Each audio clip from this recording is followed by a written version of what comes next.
Hi, this is Leela Harris, and I'm here again with Kindi and Leela, and this is another episode of our relationship series. And today we're going to be talking about holiday challenges.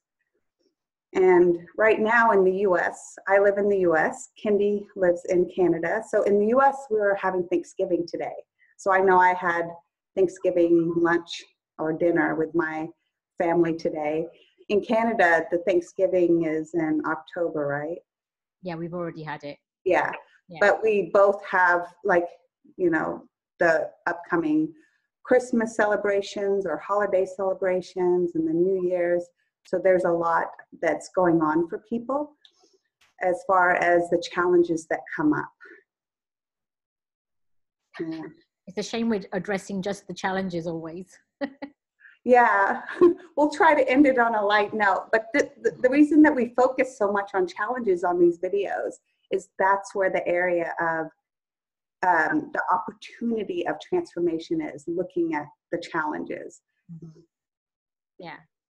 And it usually is the reason for why people become unsettled, and they are looking to find some solution or some way through that they haven't perhaps seen or know is possible. So that's why a lot of our emphasis is on practical, what can you do about certain things if those situations arise.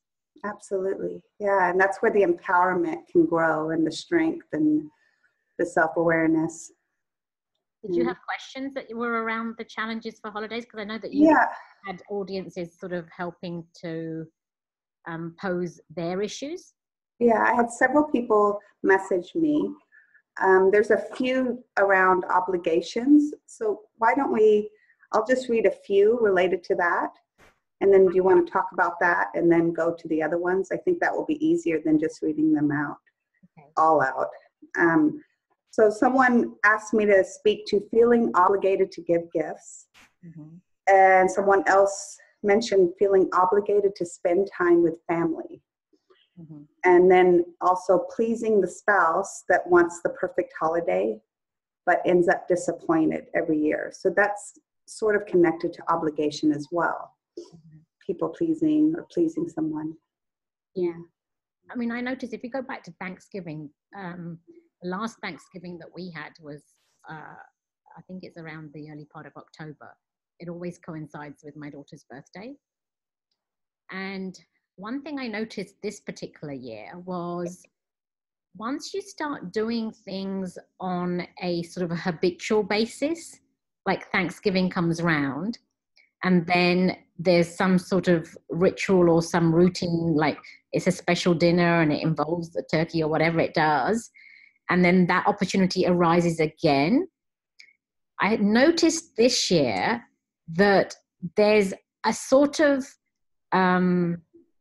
underlying sense it's going to happen again the way that it did before, because we're like, as human beings, we're very much like, we quickly get programmed to want something the same way again.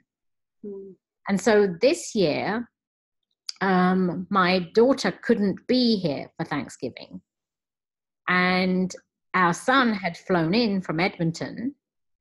And so as soon as I knew my daughter wasn't going to be there, I suddenly thought, oh, it's going to be less of us, so maybe we'll do a different type of meal. And then my son said, well, hang on a minute, just because one person's missing, why can't we have the turkey? And so immediately I realized, of course, like, why had I just jumped to, if all five of us are not going to be present, then I can downplay it a little bit. And so because he had the aspiration of wanting like the full-blown turkey meal and everything, so we still cooked it for four of us instead. But in those conversations, I quickly saw how thoughtless you can be or thoughtful you can be based on the fact that certain things just keep happening year after year after year. Like the first year, we didn't even know Thanksgiving involved a turkey because we don't have Thanksgiving in England. Mm-hmm. And so once the ritual got established, then it was like a relatively big deal now that everybody's wanting that experience to unfold a certain way. And really, for me, any opportunity like that is an exciting opportunity because it's an opportunity to connect. It's an opportunity to have deeper conversations. It's an opportunity to sit and appreciate each other. And we certainly in our home don't put obligations on each other that we have to formally be present all the time. And yet, even though we don't put obligations on each other, we noticed her absence. Mm-hmm. We were very aware that she wasn't there. And I have no idea what it felt like for her, like in wherever she was, but it was very obvious. There's a subtlety about it that you know somebody's not there. Mm-hmm. So accidentally the obligations get imposed just because you suddenly feel, oh, this feels different. Yeah. So it's like a little bit of the fear of change or discomfort with change, discomfort with the unknown, especially if you're going against the grain. If family expects you to show up and you're, for this amount of time or in this way, and to do this and that, and there's a feeling of, actually, I don't want to do it that way. I want to do it a different way. And then, like you said, your family, you guys don't put obligations on each other, but how common is that? A lot of families do, unconsciously, unaware. Yeah, you don't even have to say it. I don't even think you have to even talk about an expectation or an obligation. I think it automatically is just felt. Yeah. So, it's Thanksgiving, so the family gets together. And now I'm going to have to make a conscious choice that I don't want to be there or I can't be there. And the minute I can't be there arises, then have I let somebody down because I've chosen to do something for myself? And does that mean other people are influenced by it because they suddenly are going to have a different experience? I found it all very interesting just to notice what happened just because one person chose not to be there. Yeah, and I know for me, I spend a little bit of time with family, but not a lot. Mm-hmm. At times where, there's birthday parties or celebrations that I don't go to because in addition to my regular job, I have this facilitation work and I have other things that I really love to do. Mm-hmm. I like to see my family, but sometimes I would rather schedule a DM session with a client or do something on that day off. Yeah. Where someone's having a birthday and I'm just honest. I'm not going to be there. I just let them know, but I can often feel the disappointment. Yeah. Or I can feel the sadness. And in other situations, I might feel someone's loneliness. And I will tell you that that's been challenging for me to not feel responsible. At this point, I'm so much better at it. I recognize it, I feel it, and I feel compassion for them, but it's less common for me to feel like I have to fix it. But I used to feel that way, like this feels uncomfortable. I need to fix that or change it because I'm causing someone else pain. But now I don't see that I'm the cause of that pain. I realize it's not me. But it took some work to really work with that. And I think it was my own pain that I was uncomfortable with. Right. And my own disappointment and my own hurt feelings that I worked through. And now I'm better able to handle other people's experience in that. But when you're having the experience, it's a very strange thing. Like now with the 3 children, because they're beginning to live their own lives and they're going to be creating their own lives, for all 5 of us to be present in the home together is relatively rare. So then as a mother that's been used to nurturing a certain type of connection and a certain type of feel amongst people, when there's a situation where all 5 of us are going to be in the home, it's really exciting for me because we're all going to be there. But because it's really exciting for me, naturally, I've already put an expectation on the others because it's so exciting for me. And it's very difficult for the other person to then say, I don't want to sit down for a meal tonight, because they're feeling my excitement, and that my excitement becomes an obligation. And yet I know that those opportunities are arising they're arising so irregularly now that I crave that chance to have that unfold. And so I'm learning to have to give up and to say, okay, I'm prepared to forego this, and I'm not going to have this need that says I'd like all 5 of us to sit down for dinner. And so the other day, like when we normally have a roast dinner, it's usually all 5 of us. So the other day we actually had roast dinner, and it was just my husband, myself, and my son. We've never had that happen before, where a roast meal is made and there's just 3 people sat there at the table. But it's an adjustment to go from, oh, it's usually this, and now like, can we readjust things so that you can still cope with the fluidity of how lives are unfolding for everybody else. Mm-hmm. So excitement can become an obligation, and I'm very conscious of that. Yeah. But at the same time, if you're experiencing that excitement and the other person feels obligated, whose responsibility is that, right? Because they're kind of taking it on when they're feeling the pressure, really. Yeah, and I didn't see how just an element of excitement is actually an expectation of another human being. That makes sense, yeah. Right? Mm-hmm. And then to be able to have something happen where there's less of you around, can you still enjoy that experience without feeling like something was missing? Mm-hmm. Because we're so programmed for things to carry on happening the way they have been happening. What about buying gifts? I know for me, this has been about 3-4 years ago, I stopped buying gifts except for a few people, few of my nieces. Mm-hmm. But I stopped doing the whole list and going and having to buy things because it felt forced and it didn't feel authentic. I just have to check them off my list and figure something out. And sometimes I would just grab some, I don't know, like something off a shelf. And I stopped doing it, and I think it might have felt uncomfortable the first year. I just explained it to everyone. But then after that, I just naturally don't think about it unless I spontaneously feel like, oh, I really want to buy this for this person. And it feels natural to me. Mm-hmm. And not from a pre-planned or strategy. Mm-hmm. But yeah, sometimes people feel pressure to show, like, this proves that I love you and care about you, that I did this, that I spent the money, or maybe even that I spent this much money. Or I think we're going to talk about money in another video. So, but yeah. Yeah, for sure. It definitely is. It's like if somebody's taken the time and trouble to buy me something, then they clearly care about me because they were being thoughtful in going out and spending their money to spend on me. That we have that connection that happens automatically. And when you don't buy a gift, it can be seen as she doesn't care, or I don't mean anything to her anymore, which obviously isn't true.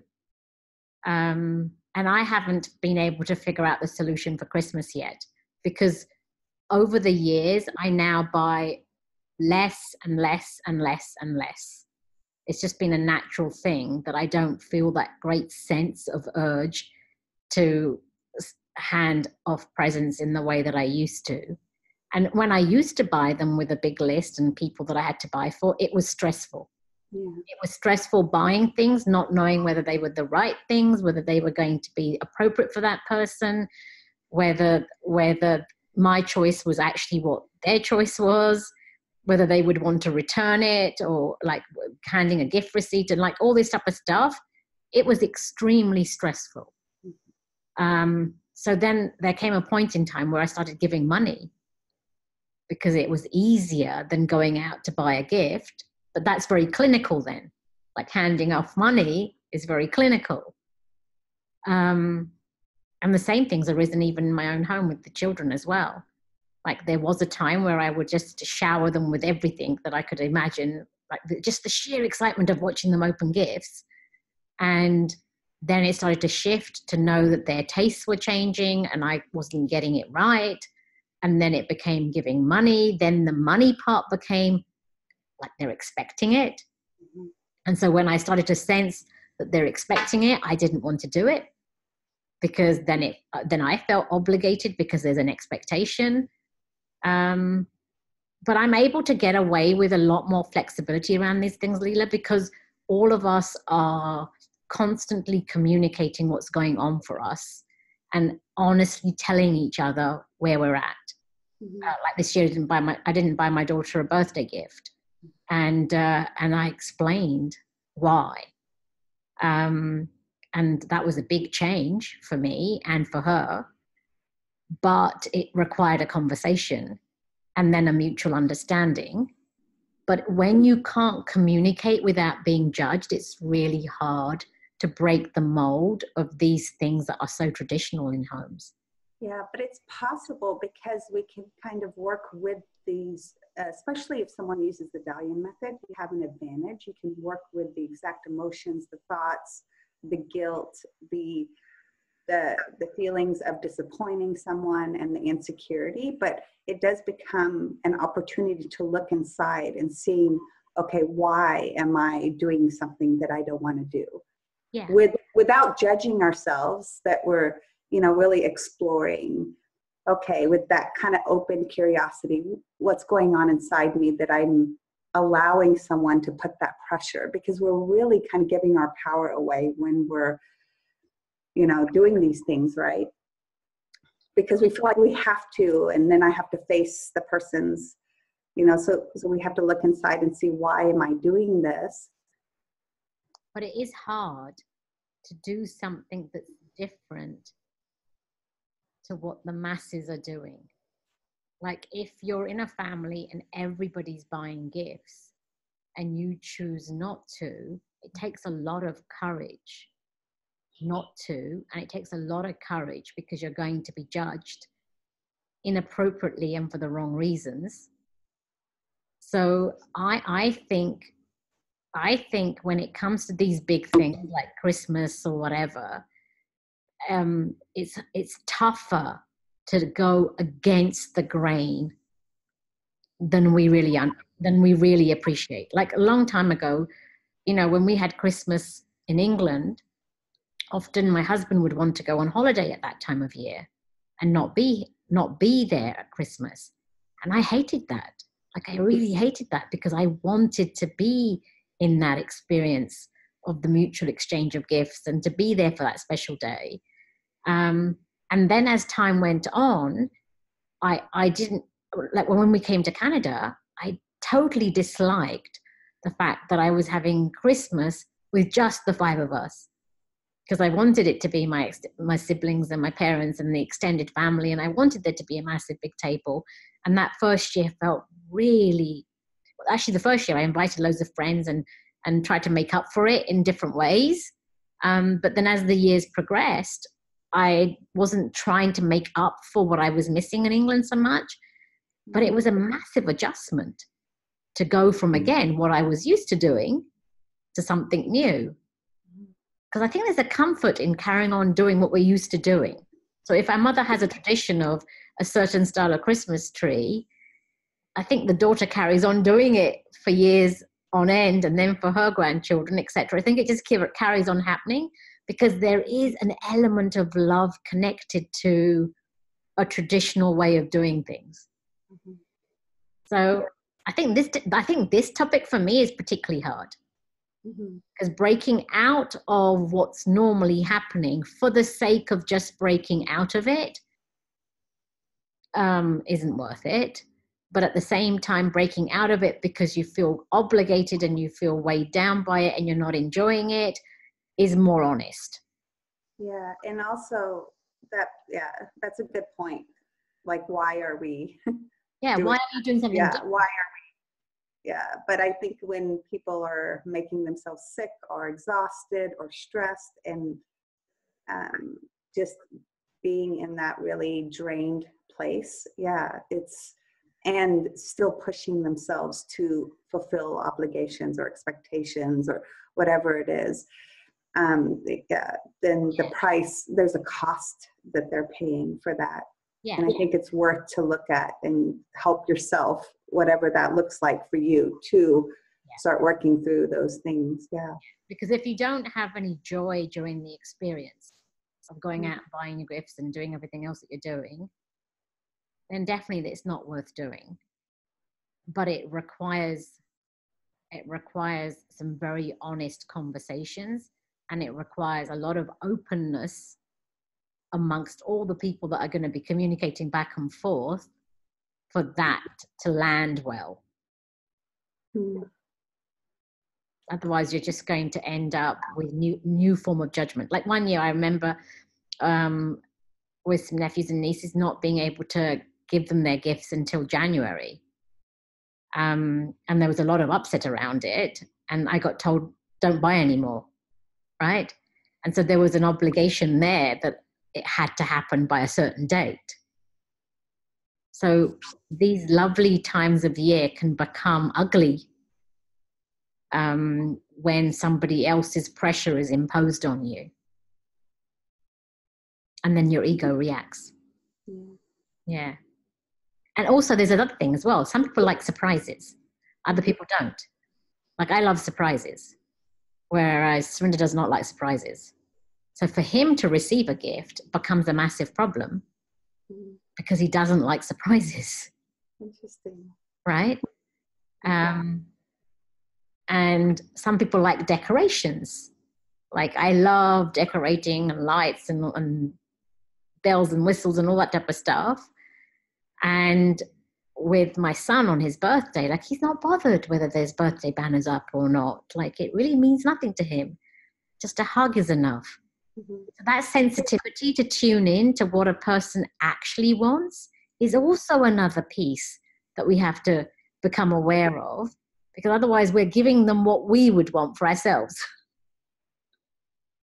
And then like the person, if we're doing that to someone, then they feel like, again, we're going back to, they're so excited, I don't want to disappoint them. But yeah. I had a partner one time that gave me a huge birthday thing, and I didn't enjoy it because I knew it was about him.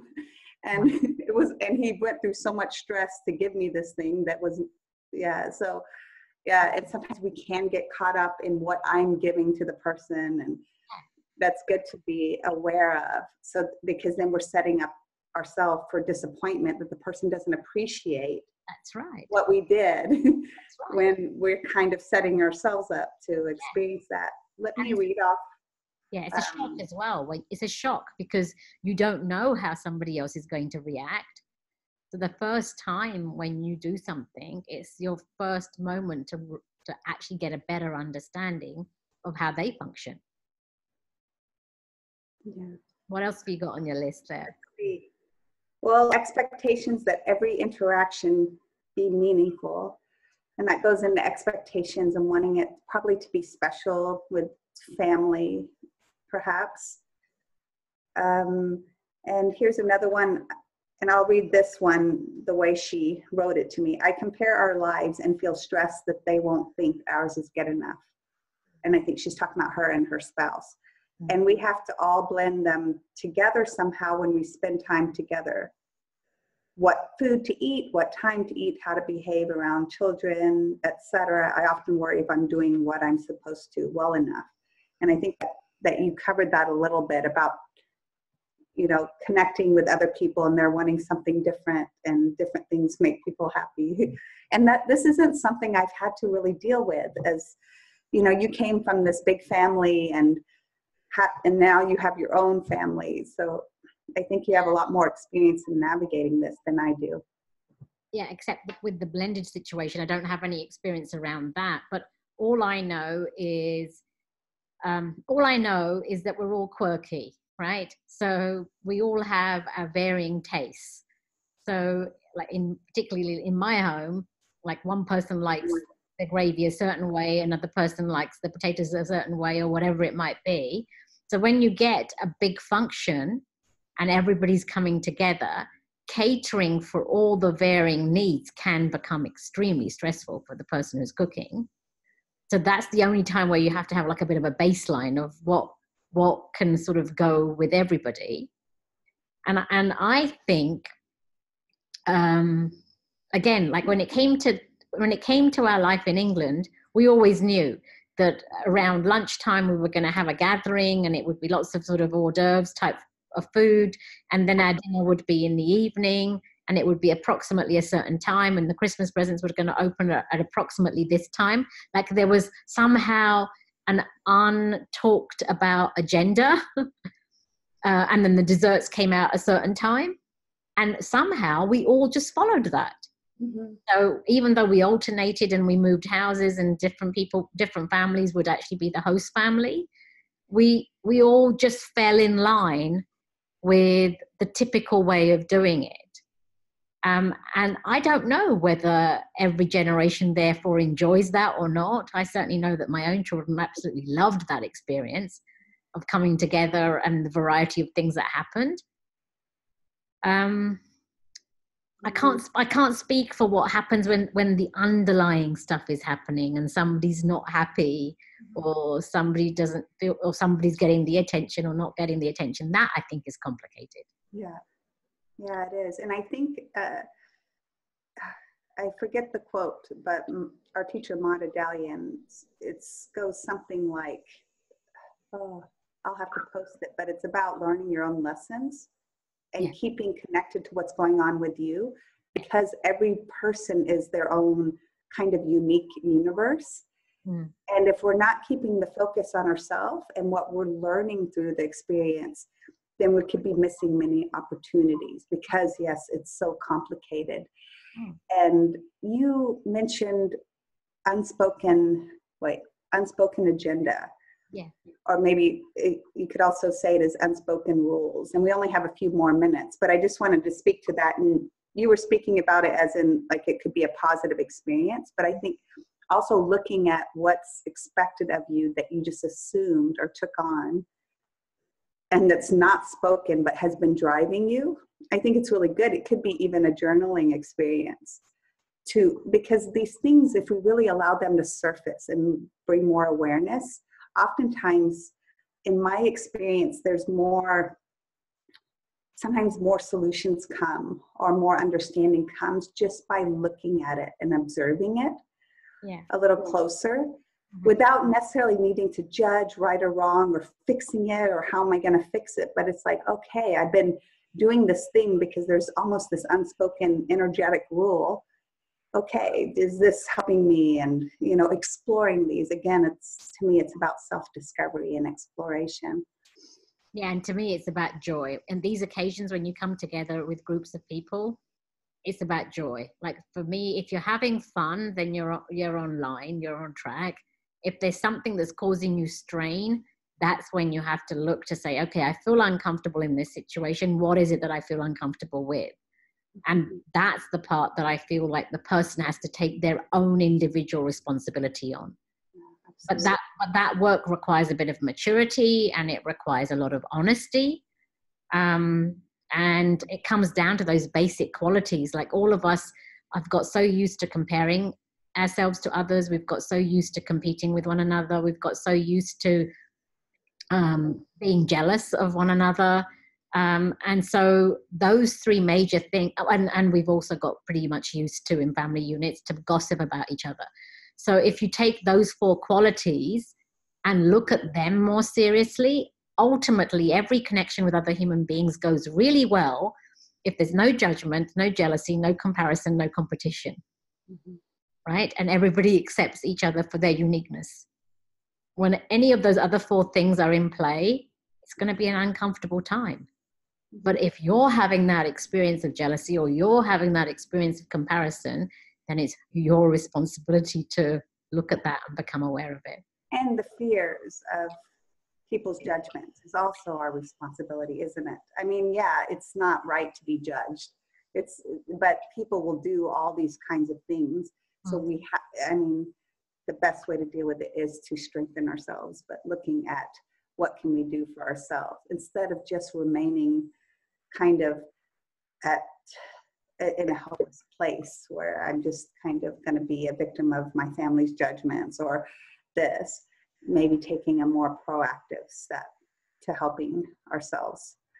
But what would you say? Like, I'm not understanding that. So if you're being a victim to your family's judgment of you, so then you're not in control of what they do and don't do. So the only proactive step is whether you choose to be there or not. Is that what you're saying, or something different? No, not, well, I don't know. Being there or not depends on what needs to happen for each person. I just mean, how do you handle when someone's judging you? What do you feel inside? Oh, yes. Okay. Do you feel afraid? Do you feel that they're right about their judgments? Do you feel that judgment that they're throwing at you has power over you? Yeah. So looking at that. So judgments don't feel good. No, it's not like they're going to suddenly feel like nothing, but I do notice a huge difference between feeling small and insecure and afraid when I'm feeling judged, and just seeing that they're judging me and that not taking it on. So I've experienced both sides of that. Yeah. Do you want to say? Yeah, I've experienced that too. And the not taking it on comes with a lot of maturity when you're aware to know that everybody's judgments are personal to them and they say nothing about you. Mm-hmm. So, and the mind judges. My mind judges too. Of course it does. I'm just kind of trying to stay aware of when that happens and not feed it my energy. Yeah. Okay. Any final words? I'm trying to think if we covered everything. Navigating people is about the most complicated and rewarding aspect of our lives. Mm-hmm. So coming together, I think, is always a massive opportunity to learn more about yourself. And these gatherings are really supposed to be about joy and connection. And if the joy and connection is disappearing, I would only urge people to figure out what they can do to bring that back in for themselves. Yeah. And if it's absent for them completely, then to reevaluate whether they should even be there. Yeah. And for me, I look at it because through my family, it's been a lot of transformation and growth and healing for me personally. So it hasn't been about necessarily joy, but there's more joy in myself that I transformed a lot of those issues. So yeah, there can be a lot of that comes in. Yeah. Thank you, Kindi. My pleasure. Thanks for watching, everyone. Yeah, thank you very much for listening.